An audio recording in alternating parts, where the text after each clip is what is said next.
Hey everybody, welcome back to the channel. I just heard that the FBI director got up and basically said that they're not going to charge Hillary Clinton. So, if you watch this channel or you follow constitutionalists or libertarians or whatever you want to, whatever term you want to use, but if you follow people who love the Constitution and love our rights that we have, you've no doubt heard the term tyranny thrown around. So I thought this would be a good time, since the FBI is not even going to charge an obvious criminal with crimes against the country as far as secrecy. I thought it'd be a good time to talk about this, and I'm going to try to make this quick. But first, what's the definition of tyranny? You know, tyranny is usually thought of as like a cruel and oppressive, and it often is. But the original definition was ruled by persons who lack legitimacy, whether they be malign or benevolent, whether they're doing it on purpose or not. And historically, benign tyrannies have tended to be insecure, and they try to maintain their power by becoming increasingly oppressive. Therefore, rule that initially seems benign is inherently dangerous. And the only security is to maintain legitimacy. An unbroken accountability of the people through the framework of a written constitution that provides for election of key officials and the division of power among branches and other officials in a way that avoids concentration of power in the hands of a few people who might then abuse those powers. And if you follow what I've said, you can see that it's like the framework of how our constitutional republic was created. Tyranny operates by principles which it can be recognized in its early emerging stages. And if people are vigilant, if they're prepared, and they're committed to liberty, it can be countered before tyranny becomes entrenched. And I firmly believe that scenario is in play as we speak. I have a list of a couple scenarios or ways that you can see that tyranny is actually a reality right now. And they are often known to be methods used to overthrow a constitutional order, like we have here in America. The methods used to overthrow a constitutional order and establish tyranny are well known. And you're going to see some of these, and I hope that this just makes you think and see what's actually happening here in America. Don't turn this off and think that, I'm just spewing BS. These are legitimate things that are happening that I want you to think about. And tyranny doesn't have to be deliberate. Tyrants can often fool themselves just as though they fool everybody else. They can think they're not being tyrannical or forcing will upon those or taking rights, when actually they are. And here's a couple examples. The first one is control of public information and opinion. Begins with withholding information, and it leads to putting out false or misleading information instead of the truth. A government can develop ministries of propaganda under many guises, as we've seen throughout history, and they typically call it, public information and marketing. Now, can you think of any scenarios today where, information is withheld from the people, or false or misleading information is put out there? I can think of quite a few. Just the investigation with Hillary Clinton herself, misleading information that was put out there when Benghazi. It was a YouTube video. We all know that was bullshit. In fact, her staff has even said it's bullshit. That was where they withheld the truth and put out this spew that they wanted us to believe. That's the first one, and it happens. And that's not just in Benghazi, it happens in news all over the country. The next one is vote fraud, which is used to prevent election of reformers. How many times have you heard that in certain towns or counties, all kinds of dead people are still voting? Come on, guys, it's happening. That's the first two, and they're happening every day in this country. Two forms of tyranny. Next one, undue official influence on trials and juries. Geez, 4 days ago, former President Bill Clinton met with Loretta Lynch, the Attorney General of the U.S., and they just happened to meet coincidentally on a privately chartered plane. Now, if you don't know the history of the two people, Loretta Lynch was appointed by Bill Clinton, but she got her job from Bill Clinton. Everything that has happened to her throughout her career is because she was given that opportunity. She owes the Clinton family. And now that this is going to go away for Hillary Clinton, and they're going to allow her to continue on her quest for domination as a president of the United States, she's going to be rewarded. Mark my words, today is July 5th, 2016. Loretta Lynch is going to be appointed, should Hillary win, she's going to be appointed to the Supreme Court. Mark my words. As a thank you for making this go away. So there's the first three, and they happen here in this country on a regular basis. Tyranny. Next one is the usurpation of undelegated powers, and it's usually done with popular support for solving some problem, and or to redistribute wealth to the advantage of the supporters of the dominant faction. In this case, the Democrats, stuff like that. But it soon leads to deprivation of rights and minorities and individuals, welfare. How they increased the unemployment length of time, trying to keep people off the system, trying to keep people on the system. I apologize. Trying to keep them out of the work field, so that they can tax the base into poverty, etc. So they can control how needy we are and how much we have to depend on them. Again, it happens all the time. The next one, seeking a government monopoly on the capability and use of armed force. First signs are efforts to register or restrict the possession and use of firearms. Has that been happening lately? California, Chicago. I could go on all day long, or you could just watch any of the videos in my breaking news playlist. Help yourself.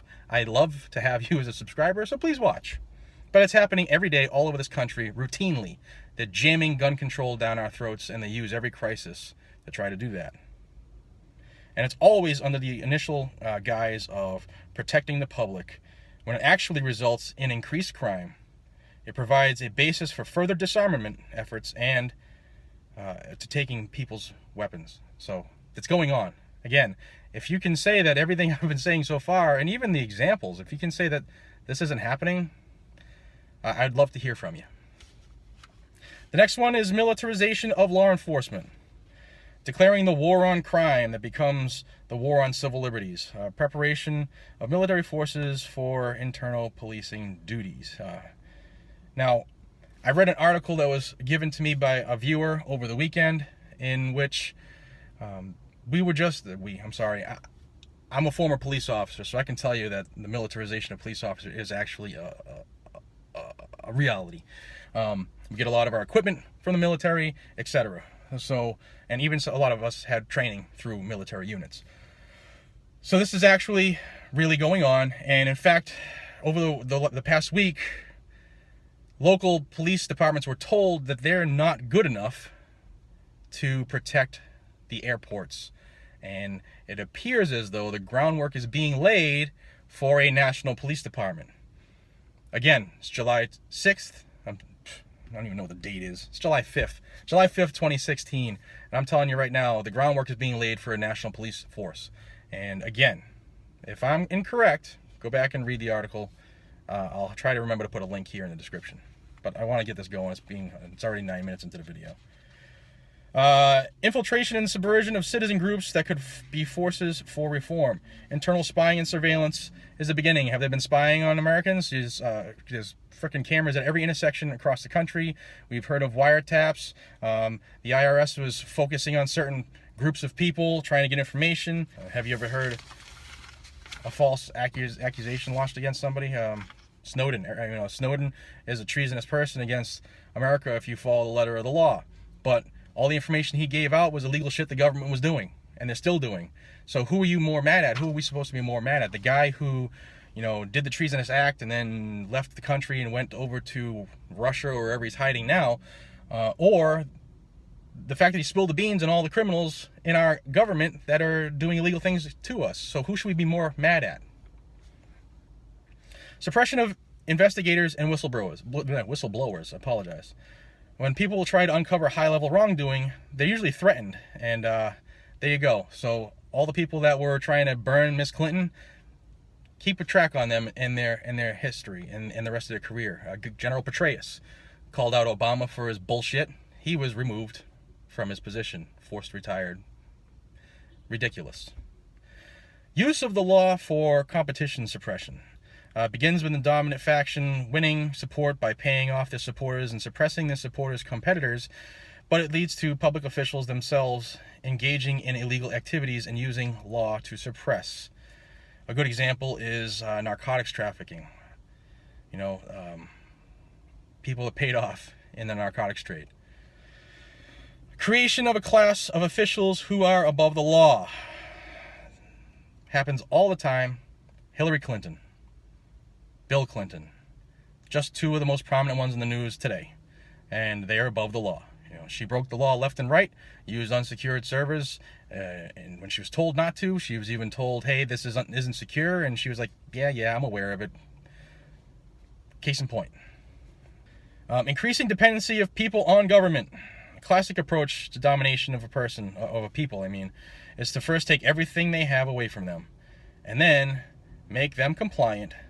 Make them follow what you say, and then follow your demands, and then they can get things back.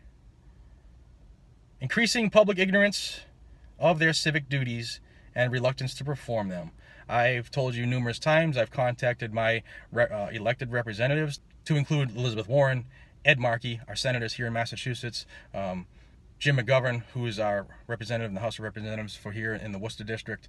I've contacted them all the time for all the stuff that they're voting on when they shouldn't vote the way they do. Even if you just take in the constituents' concerns, you're supposed to be voting on a majority of your constituents and what they want, not what you or your agenda wants. And I call them on it all the time. Use of staged events to produce popular support. False flags. Depending on your personal belief, you may or may not believe there are false flags that are going around. I happen to believe that some of them are a distinct possibility, and they usually happen when an agenda is trying to be performed or rammed down someone's throat. Acts of terrorism, often blamed on political opponents, followed immediately by well-prepared proposals to increase powers and budgets for suppressive agencies. It's happening all over. Orlando shooting comes up, boom. Let's have California enact a blatant strike against the Second Amendment. Case in point. Sandy Hook, stuff happened after that. This administration never lets a good crisis go to waste. And then conversions of rights into privileges. Have you seen any of that lately? What it does is it requires licenses and permits for doing things that the government does not have the delegated power to restrict, except for by due process, in which the burden of proof is on the petitioner. Have you ever had to get a license to carry a weapon? There you go. There's a right given to you by your creator and by the Constitution and the Bill of Rights. It says it shall not be infringed. Yet they want to make you jump through hoops to get this license, and they don't even have the power to do this. If you don't believe me, read your Constitution. It's the best breakup letter in the history of the world. Read your Constitution. Any power not specifically written in that document is delegated to the states. The last one is political correctness. Many, if not most people, are susceptible to being recruited to engage in repressive actions against disfavored views or beliefs. And that is a way for dominance of a tyrannical government to dominate people, is political correctness. And then when you speak out against the politically correct stuff, speaking the truth, you're often looked down upon, or nowadays you're called a racist, even though it has nothing to do with how you feel on this subject. It's used against you all the time. How do we avoid tyranny? The key is always to detect tendencies towards tyranny and suppress them before they go too far or become too firmly established. Folks, we're there. This is a major point in our history. We're here. How are we going to act? The people must never acquiesce in any violation of the Constitution. They violate it all the time. What are we going to do about it? Failure to take corrective action will only mean that more severe measures will have to be taken later. If we don't call them on it the right way now, then to get them off of their soapbox later it might take something more severe. Now that could lead to loss of life, disruption of society, and it might take centuries to recover. Think about that. Let me know what you think. This is Jared from Guns and Gadgets. I appreciate your time. Thank you very much. Long live the Republic. Be safe. Take care.